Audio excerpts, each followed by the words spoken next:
歡迎各位咧參加我哋今次咧就係收看我哋嘅青台有鄉民啦。咁我哋好開心咧，請到我哋民主派嘅元老馬丁李柱銘民主之父，民主阿伯，民主阿伯阿琪，今日阿伯嚟啦，咁多謝你先。咁我哋仲有林子健先生咧一齊咧同我哋係做呢個節目噶。咁我哋想問啦，Martin，你睇最近公投同埋你貴黨民主黨嘅表現點睇先？公投呢就好難做到一個勢出嚟。係，其實呢樣就一啲都唔出奇。自從阿爺就拍板唔俾啲保皇黨出嚟參與呢個補選咧，咁就好明顯咧就唔會一個熱烈嘅一個競爭㗎啦。咁所以就即係變咗個氣氛就一定係好難做得好㗎啦。咁呢一點預咗㗎啦。咁但係民主黨啲大佬咧都講咧係呼籲市民去投票嘅。咁呢一點係好嘅。當然如果民主黨調轉話叫呼籲市民唔去投票，咁就好大件事啦。唔係佢哋都好似咁都靜喎，唔係點不呼籲喎。咁但係咧，佢哋都係話明係呼籲啊。咁所以咧就即係我又唔係好同意公投聯盟，即係社民連同埋公民黨，即係佢哋成日就提嗰個投票率50%。咁但老實講，我咁大個仔咧，就都未見過一個補選咧係會超過50%嘅，除咗香港島嗰啲勁嘅補選其他啲補選一定好低嘅，低過普通選舉嘅投票率嘅。咁而家你冇競爭啊嘛，冇一個大嘅競爭，係嘛？咁民建聯嗰啲唔出，自由黨嗰啲唔出，咁嘅時候咧，好明顯呢個投票率就唔會高嘅。咁所以我而家睇呢個問題咧，我就覺得，如果我哋睇個當佢係一個民主嘅新嘅運動，就唔同睇法啦。只係我哋鼓勵市民出嚟一定要投票，即係老實講，好多人就會話喂，咁佢5個人會實贏㗎啦咁。你而家呢個唔係問題啊嘛，而家唔係話佢哋係咪贏，而家係你手裏邊張票，市民出嚟投票，你投唔投票先？嗱，如果你話佢實贏嘅，咁我唔投，咁你自己諗清楚喎。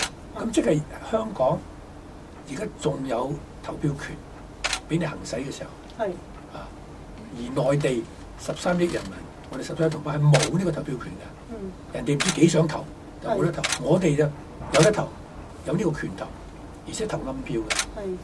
而你哋自己都唔去投，因為呢個行動呢個變相嘅公投，其實目的咧即係話，喂，我哋爭取咗民主咁多年啦，用嗰啲舊嘅方法唔成功啦，而家係用一個新嘅方法。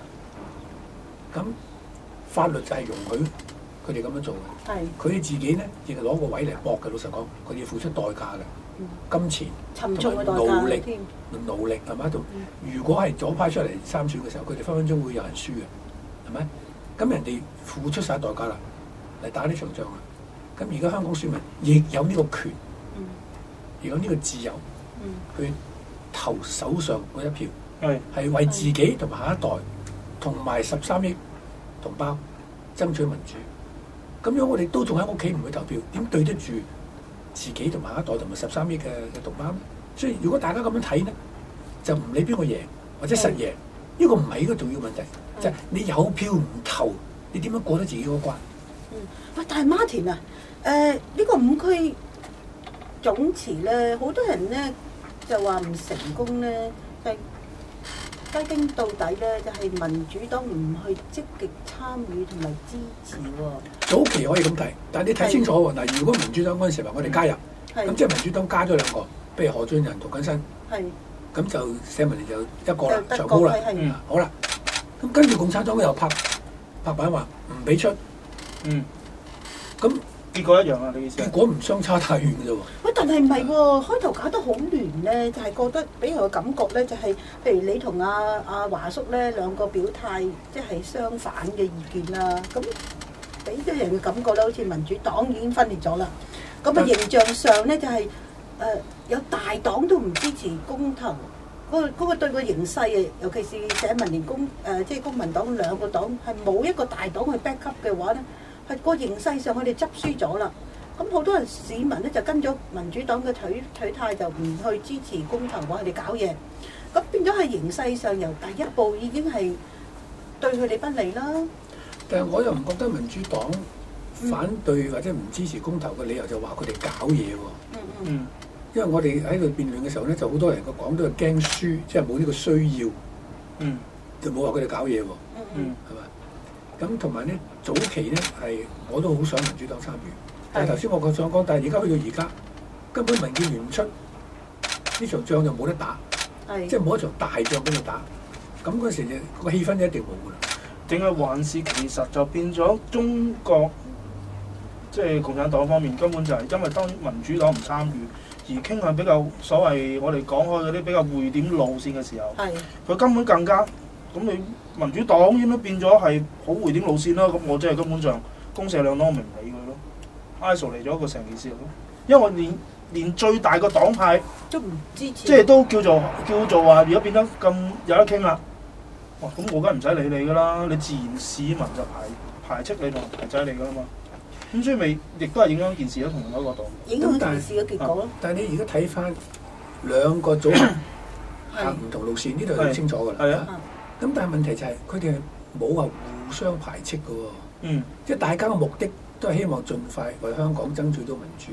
嗱，老實講，如果民主黨係因為行而家呢條路線，所謂啲溫和呢個路線，而能夠達成最終係真係有雙普選，17同20，係咪？咁呢個公投嗰啲朋友，我相信係大力鼓掌嘅喎，同埋多謝恭喜佢哋嘅喎。但係咁你調翻轉啦，如果公投我哋搞好啲，咁而家就呼籲多啲市民出去投票，而係就算係艱難，我哋都盡力而為。如果結果係好嘅話咧，咁就變咗咧，又增加咗談判嘅籌碼嘅咯喎。咁所以其實係兩邊都係有聯繫嘅，大家幫大家嘅，可以話雙翼齊飛。但係問題就係而家好似踢緊兩隊，唔係雙翼齊飛喎。係啊，兩個都沉咗落嚟喎。呢個左翼就踢緊左邊，另外右翼係踢緊另一隊咁樣喎。因為佢經常咧就發現咗好多個對壘嘅情況，互相即係唔團結咯，即係簡單嚟講。都唔係，咁如果個波喺左邊就梗係左邊上啦，個波喺右邊就右邊上啦。唔係阿爺最終呢一個波啫，阿爺都唔睇佢哋長氣啫。阿爺俾個政改方案係咁倒手啊，仲倒退過05嗰個方案，就刮咗嗰啲大聯盟一巴。你哋做話溝通之下冇料到。但係我都贊成佢哋繼續溝通嘅，因為你而家呢個方案唔好，好啦。如果由而家到7月佢攞上嚟嘅方案嘅時候，都冇乜進展，咁咧泛民就已經講到明㗎啦，係反對㗎啦，否決㗎啦。咁當然另一個可能性咧就係中聯辦喺度大力游說，就喺我哋而家泛民個陣營度攞3票，係好容易啫。嗱，攞到3票咧，咁佢就通過啦。好啦，就算我哋睇呢一個咁嘅情況，通過咗呢個係我哋好唔中意嘅假民主嘅方案，都唔等於冇得傾嘅喎。嗱，因為我哋而家爭取係終極啊嘛。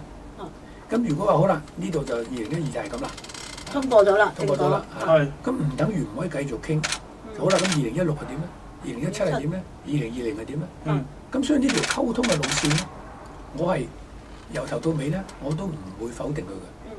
同埋我係鼓勵民主黨同埋其他嘅民主派人士咧，係繼續行呢條路線嘅。因為你而家擺到明，應該就唔係咁嘅。如果港人治港、高度自治呢個原則下咧，應該就中央唔好理我哋呢啲嘢嘅。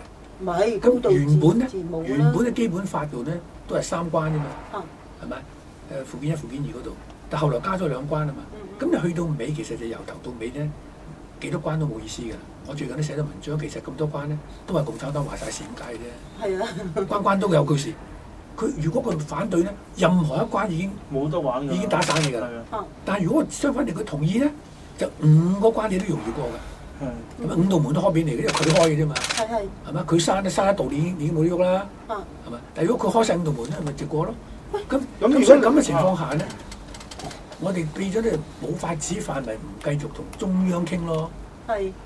唔係話我哋想係撇開特區政府喎，而根本阿爺話事啊嘛，佢已經釋咗法之後，話到明五關都佢守。而家其實因為五關都佢嘅人嚟嘅。係啊，係咪？咁嘅時候咧，你冇話知唔同佢傾。喂，但係咁你如果就算呢個方案需要嘅方案呢個通過咗，或者否決咗，咁仲係有下步溝通嘅空間㗎。